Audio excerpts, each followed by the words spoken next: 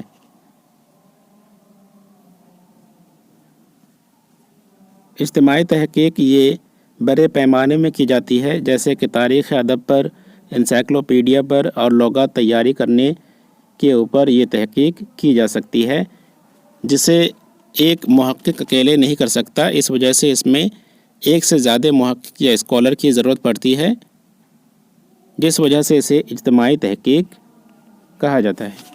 تقابلی تحقیق، اس تحقیق میں کوئی سی بھی دو یا دو سے زیادہ مختلف قسم کے مظاہر کے درمیان تقابل کیا جاتا ہے۔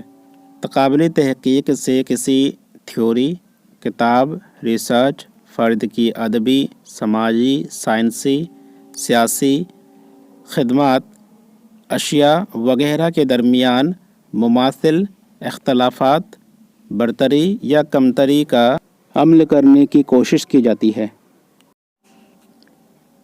نفسیاتی تحقیق، نفسیاتی تحقیق میں جو طریقہ استعمال کیا جاتا ہے وہ صورتحال کو دیکھ کر کیا جاتا ہے۔ کبھی کوئی ایک طریقہ مناسب ہوتا ہے، کبھی دوسرا طریقہ۔ زیادہ تر اس تحقیق میں کتابوں کے مصنفین کے رجحانات اور ان کی نفسیات کا مطالعہ کیا جاتا ہے۔ اس کا طریقہ کار سائنٹیفک ہوتا ہے اور حقائق کا مطالعہ کیا جاتا ہے جو مشاہدہ میں آ سکے۔ نفسیاتی تحقیق کا طریقہ کار سائنٹیفک ہوتا ہے۔ اس میں زیادہ تر کتابوں کے مصنفین کے رجحانات اور ان کے نفسیاتی مطالعے کا جائزہ لیا جاتا ہے۔ تہذیبی تحقیق، اس میں کسی بھی معاشرے کی حال یا ماضی کی تہذیب کو ملحوظ خاطر رکھا جاتا ہے اور پھر تحقیق کی جاتی ہے۔ تہذیبی ترقی و ارتقاء پہ بھی تحقیق کی جاتی ہے۔ تاریخی تحقیق میں کسی جگہ، کسی عمارت، کسی کتاب یا تاریخی اصناف ادب وغیرہ پہ کی جاتی ہے۔ اس تحقیق سے ہمیں ماضی کی حقائق جاننے میں مدد ملتی ہے۔ تجرباتی تحقیق کے برعکس، جس کا ارتقاء سائنسی اصولوں کے تحت ہوا تھا، تاریخی تحقیق مکمل طور پر عمرانیات کی پیداوار ہے، خصوصی طور پر ماضی کے بارے میں جاننے اور اس سے کچھ سیکھنے کی ایک کوشش ہے۔ اس طرح سے یہ خالصتاً بیانیہ انداز کی ہو سکتی ہے، جس میں حالات کا سلسلہ وار جائزہ لیا جائے اور کسی چیز کے ارتقاء کی ہر ممکن صورت سے ایک مکمل تصویر پیش کرنے کی کوشش کی جائے۔ تاریخی تحقیق کسی جگہ، کسی عمارت یا کتاب یا تاریخی اصناف ادب وغیرہ پر کی جاتی ہے۔ تاریخی تحقیق یعنی ہسٹوریکل ریسرچ یہ ماضی سے جڑے ہوئے عمارت، جگہ، کتاب یا تاریخی اصناف پر کی جاتی ہے۔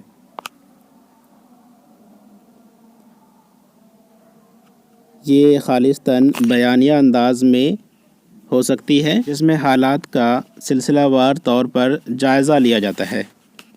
لسانی تحقیق، لسانی تحقیق زبان پہ یا لسانیات پہ تحقیق کو کہتے ہیں۔